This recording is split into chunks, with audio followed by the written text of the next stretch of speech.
Love marriage वाली बहू। सुबह का वक्त था और सरला जी काफी उदास चेहरा लिए हुए पार्क में बैठी हुई थी। तभी उनकी सहेली सुमन वहां पर आती है। क्या हुआ सरला जी, आज मॉर्निंग वॉक करने का इरादा नहीं है क्या? इस तरह चुपचाप क्यों बैठी हैं? आई तो थी ये सोचकर कि पार्क में जाकर थोड़ी देर पहले टहल लूंगी, लेकिन क्या करूं, मन ही नहीं कर रहा। अरे सब ठीक है, तो इतनी परेशान क्यों नजर आ रही हैं? नहीं नहीं, ऐसी तो कोई बात नहीं है, सब ठीक है। अरे भाई, अब तो आपको खुश नजर आना चाहिए।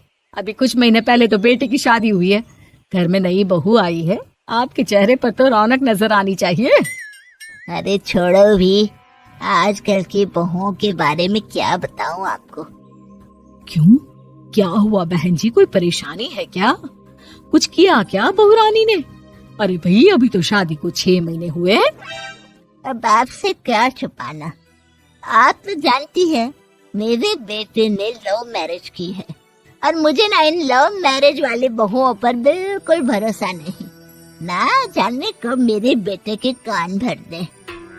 अरे लेकिन सरला जी, आपके बहू बेटा तो आपके साथ ही रहते हैं, फिर आपको इस बात का डर क्यों है? पता नहीं क्यों बहन जी, अभी तो मुझे अपनी बेटी दीपाली की भी शादी करनी है। बस इसी बात को सोचकर परेशान रहती हूँ। ये लव मैरिज वाली बहू पता नहीं कितने दिन परिवार में एडजस्ट कर पाएगी। कल को अगर बेटे को लेकर दूसरी जगह चले गई तो क्या होगा? अरे हाँ, याद आया, दीपाली तो दिल्ली में नौकरी करती है ना?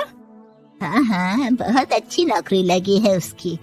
और आप किसी से कहना मत, अपने ऑफिस में साथ में काम करने वाला कोई लड़का उसे बहुत पसंद है, बता रही थी मुझे। लेकिन अभी तो आप कह रही थी कि आपको लव मैरिज और इन सब में भरोसा नहीं है। अरे तो क्या हुआ, जहाँ बेटी खुश रहे वहीं मैं खुश हूँ। और वैसे भी बेटी को तो दूसरे घर जाना है, वो लोग जाने और उनकी बहू जाने, मुझे तो बस अपनी बेटी का ब्याह करना है। अच्छा, ठीक है, जैसी आपकी मर्जी। लेकिन मुझे लगता है कि आप अपनी बहू के लिए कुछ ज्यादा ही सोच रही हैं। क्या पता वो वैसी ना हो जैसी आप समझ रही हो। सरला जी अपनी जगह से उठते हुए कहती है, अब ये तो भगवान जाने, बस मेरी बेटी दीपाली की शादी उसकी पसंद से हो जाए तो मैं गंगा नहा लूं। चलिए, बहुत देर हो गई है, मैं भी अब घर जाती हूँ। अच्छा, ठीक है, मैं भी चलती हूँ। अगले दिन जब सरला जी अपने घर पर बैठकर चाय की चुस्कियां ले रही थी, तभी उनकी बहू वहां पर आती है। मम्मी जी, मैंने एक जगह नौकरी के लिए अप्लाई किया था और वहाँ से सब कुछ पॉजिटिव आया है। मैं भी नौकरी करना चाहती हूँ ताकि घर के खर्चों में थोड़ा हाथ बटा सकूं। अरे बहू, तुम्हें नौकरी करने की क्या जरूरत है? मेरा बेटा अच्छा खासा कमाता है, क्या तुम्हें किसी बात की कोई कमी है? तभी सरला जी का बेटा वहाँ पर आता है। नहीं माँ, उसे किसी बात की कमी नहीं है, लेकिन वो इतनी पढ़ी लिखी है और अगर नौकरी करना चाहती है तो हमें उसे नौकरी करने देना चाहिए। कुछ पैसे घर में आएंगे, हम सबकी मदद हो जाएगी। तुम तो ऐसे कह रहे हो बेटा, जैसे ये घर तुम्हारी पत्नी की कमाई पर ही चलता है। अरे नहीं मम्मी जी, इनके कहने का ये मतलब नहीं है, बस मेरी ही नौकरी करने की इच्छा थी, इसलिए आपकी परमिशन चाहते हैं। अब भाई, मेरा बेटा तुम्हें लव मैरिज करके घर में लाया है, मैं तुम्हें कुछ कैसे कह सकती हूँ? जो मर्जी आए करो। सरला जी का बेटा और बहू वहाँ से चले जाते हैं। अब उनकी बहू नौकरी करना शुरू कर देती है। कुछ ही दिन बाद सरला जी की बेटी दिल्ली से अपने घर आती है और अपनी माँ से कहती है, माँ, मैंने आपको बताया था ना, मुझे अपने ऑफिस में साथ काम करने वाले एक लड़के से बहुत प्यार है, मैं उससे शादी करना चाहती हूँ माँ। हाँ, तो मैंने कब मना किया? अगर तुम उसे पसंद करती हो तो उसके घर वालों को कहो, हम आपस में बात करके तुम्हारी शादी तय कर देते हैं। अरे लेकिन माँ, एक बहुत बड़ी परेशानी है। क्या परेशानी है बेटा?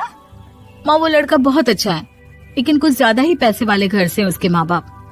उन्हें मेरे और उसके रिश्ते से वैसे तो कोई परेशानी नहीं है, लेकिन वे चाहते हैं कि शादी 5 स्टार होटल में हो। अरे ऐसे कैसे, हम तो मिडिल क्लास लोग हैं, हमारे लिए 5 स्टार होटल में शादी करना कोई आसान काम थोड़ी ना है। लेकिन माँ, मैं क्या करूँ? मैंने उनसे बात करने की बहुत कोशिश की। बस एक इसी जगह बात अटक गई है। साफ साफ कह दो बेटा, शादी करनी है तो ठीक है, लेकिन ये 5 स्टार में शादी करने वाली शर्त मैं नहीं मान सकती। अरे कैसी बात कर रही हैं आप मम्मी जी? अगर दीपाली को कोई लड़का पसंद है तो हम उनकी शादी के लिए पूरी कोशिश करेंगे, और अगर बात पैसों की है तो कोई परेशानी नहीं है। हाँ हाँ, तुम्हें तो बस बहुत आसान लगता है सब। जिस तरह तुमने मेरे बेटे से इतनी आसानी से शादी कर ली, सारे काम उतने आसानी से नहीं होते। समझ में आया? हर काम करने में पैसे लगते हैं। लेकिन माँ, मैं उस लड़की को बहुत पसंद करती हूँ। सही बात है बेटा, लेकिन तुम उस लड़के से साफ साफ कह दो, अगर उसे तुमसे शादी करनी है तो अपने घर वालों को मनाए। अगर नहीं मना सकता तो तुम दोनों अपनी गृहस्थी अलग से कहीं सेट कर लो। कोई जरूरत नहीं है अपने माँ बाप के साथ रहने की। मम्मी जी, ये आप क्या कह रही हैं? मैं भी तो आपके बेटे के साथ लव मैरिज करके आई हूँ। अगर मैंने भी ऐसा ही किया होता तो? अब तो मुझे उल्टा जवाब देने लगी। देखो बहू, मैं तुम्हारी सास हूँ, मुझसे ठीक से बात करो। लेकिन माँ, भाभी ठीक तो कह रही हैं। हाँ, अगर बात शादी के खर्च की है तो मैं उस लड़के से कुछ कह सकती हूँ, लेकिन उसे अपने घर वालों से अलग होने के लिए कहना, ये सही होगा क्या? आप तो समझिए माँ। और वैसे भी मम्मी जी, मैंने कुछ महीने पहले जॉब करना शुरू कर दिया था और अपनी पूरी सैलरी बचा कर रखी है। आप चिंता मत कीजिए, मैं दीपाली की शादी में कोई कमी नहीं होने दूंगी। तुम अपनी सारी तनख्वाह मुझे मेरी बेटी की शादी का खर्च करने के लिए दे दोगी? हाँ माँ, मैंने भाभी को पहले ही सब कुछ बता दिया था और वो इस बारे में सब कुछ जानती थी, इसीलिए उन्होंने पहले ही नौकरी करनी शुरू कर दी ताकि मेरी शादी धूमधाम से हो सके। तभी सरला जी का बेटा वहाँ पर आता है। देखा माँ, जैसा हम हर समय समझते हैं वैसा होता नहीं है। आपको लव मैरिज करने वाली बहू से नफरत थी ना, लेकिन अपनी ही बेटी की लव मैरिज पर आपको कोई एतराज नहीं था। ये तो गलत बात है ना? हाँ बेटा, सही कह रहे हो तुम। बहू, मुझे माफ कर दो, मैंने तुम्हारे बारे में गलत सोचा। आज से मैं बहू और बेटी में कोई फर्क नहीं करूंगी, और अपनी लव मैरिज वाली बहू से तो बिल्कुल नफरत नहीं करूंगी।